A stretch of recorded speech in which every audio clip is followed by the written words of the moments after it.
For years, we've been told that the 401k is the best way to save for retirement. Employers push it, financial advisors recommend it, and the government gives tax breaks to encourage people to use it. On the surface, it sounds like a no-brainer. You put money in, your employer might chip in some extra, and it grows over time, supposedly setting you up for a comfortable retirement. But what if the 401k isn't as great as everyone says? What if it's actually full of hidden downsides that most people don't realize until it's too late? The truth is, the 401k is far from the perfect retirement plan, and if you don't understand its flaws, you could end up with far less money than you expected when you actually need it. A huge selling point of the 401k is the employer match, which companies love to advertise as free money. But in reality, that money isn't actually free. Shocking, right? Employers consider their matching contributions as part of your total compensation package, meaning they might be paying you a lower salary to offset their contributions. On top of that, many companies use vesting schedules, which require employees to stay at the job for a certain number of years before they fully own their employer's contributions. If you leave too soon, you lose some or all of that money. The most common type of 401k vesting schedule is a graded vesting schedule, where employees gradually gain ownership of employer contributions over time. A typical example follows a 6-year schedule, where an employee becomes 20% vested after 2 years, 40% after 3 years, 60% after 4 years, 80% after 5 years, and fully vested at 6 years. If an employee leaves before reaching 100% vesting, they only keep the vested portion of employer contributions, while any unvested funds are forfeited. It's like saying, you're not going to be fully compensated unless you stay with us. This means that the employer match isn't nearly as generous as it seems, and for employees who frequently change jobs, it can be completely worthless. Another huge problem with 401ks is the hidden fees that eat away at your returns over time. Most people don't even realize how much they're paying because these fees are buried in fine print. Administrative fees, management fees, and expense ratios all reduce the amount of money you actually get to keep. Unlike a regular brokerage account where you can shop around, choosing from endless low-cost index funds, most 401k plans limit you to a handful of pre-selected mutual funds, many of which come with higher than average fees. A 0.5% fee might not sound like a big deal, but over the course of 30 or 40 years, it can cost you hundreds of thousands of dollars in lost growth. With a $1 million portfolio, a 0.5% fee costs $5,000 per year, which is significant. These fees quietly chip away at your savings, leaving you with far less than you should have when you retire. The tax benefits of a 401k are another area where people get misled. We're told that contributing pre-tax dollars is a great way to reduce taxable income today, in that we'll be in a lower tax bracket when we retire. But that assumption doesn't always hold up.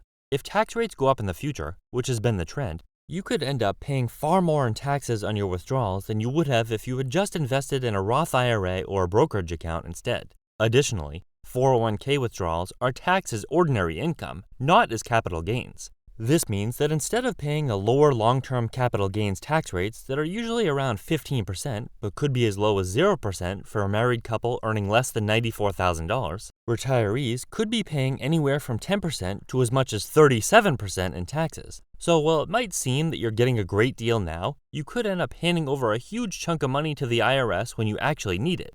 If you ever need to access your money before retirement, a 401k is one of the worst places to have it. The entire system is designed to lock up your savings until you're at least 59 and a half, which may work for those following a traditional retirement timeline, but it's a major problem for anyone who wants to retire early. If you ever want to withdraw money before reaching that age, you'll get hit with a 10% penalty on top of paying regular income taxes on that withdrawal. This means that if you want to leave the workforce in your 40s or 50s, your 401k savings will be largely off limits unless you're willing to take a large financial hit. Even if you don't plan to retire super early, life happens, whether it's a medical emergency, a new investment opportunity, or an unexpected financial need. And having your money trapped in a 401k can leave you with few good options. While there are some exceptions that allow penalty-free withdrawals, such as for medical expenses or for a first-time home purchase, the process is full of complicated rules and restrictions. Some people try to work around this by taking a 401k loan, which allows them to borrow against their savings, but this comes with risks too. If you leave your job before paying it back, the outstanding balance is often considered an early withdrawal, meaning you could suddenly owe thousands in taxes and penalties all at once. This makes a 401k a terrible place to keep money if you value flexibility, since you're constantly at the mercy of government-imposed rules that dictate when and how you can use your own money.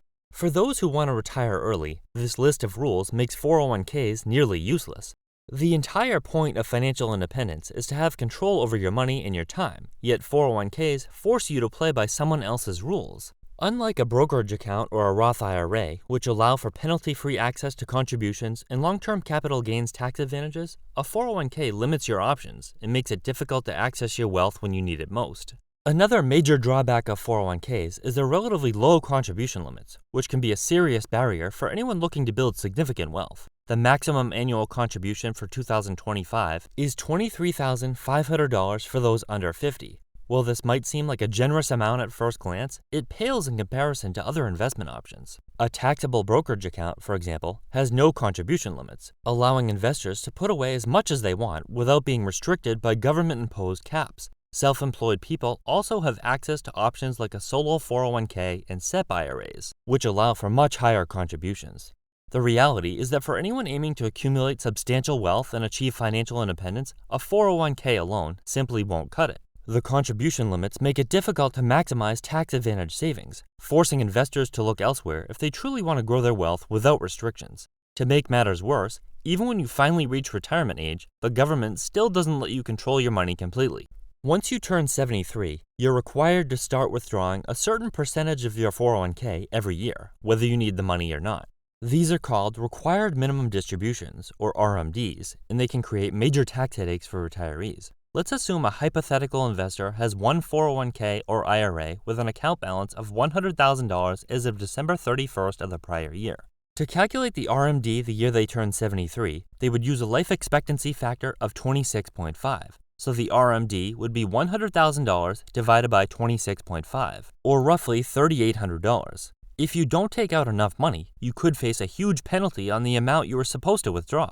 On top of that, RMDs can push you into a higher tax bracket, increasing your Medicare premiums and even causing your Social Security benefits to be taxed more heavily. Unlike other investment accounts where you can leave your money untouched for as long as you want, a 401k forces you to play by the government's rules, often at your own expense. With all of these downsides, it's worth asking, are there better options for retirement savings? In many cases, the answer is yes. A Roth IRA, for example, allows for tax-free growth and tax-free withdrawals in retirement, and it doesn't have required minimum distributions. However, a Roth does come with low contribution limits, and it doesn't provide tax breaks for the year that you contribute. A brokerage account gives you complete control over your money, with no contribution limits and lower tax rates on long-term investments. But again, no tax breaks when you contribute. If you're self-employed, a solo 401k or SEP IRA can offer much higher contribution limits with fewer restrictions. Real estate investing is another option that can generate passive income without the same restrictions of a traditional retirement account.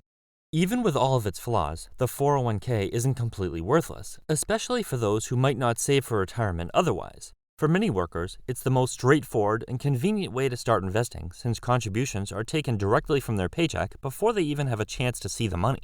This out-of-sight, out-of-mind approach makes it easier to build long-term savings without much effort. Plus, while employer matches aren't always as generous as they seem, there's still extra money for those who stay at their jobs long enough to fully earn them. Without the structure of a 401k, plenty of people might never take the initiative to invest at all. Lastly, there are some tax benefits, but it depends on several factors. Ultimately, the 401k isn't a total scam. If your employer offers a match and the plan includes low-cost index funds and a reasonable vesting schedule, it can still be a decent way to save. But it's far from the perfect, one-size-fits-all retirement solution that many believe it to be. Between the high fees, tax drawbacks, and rigid restrictions, you're essentially locking up your money on someone else's terms. It's smart to complement a 401k with the use of other investment accounts. Otherwise, you might reach retirement only to realize the financial security you expected was just a cleverly marketed illusion.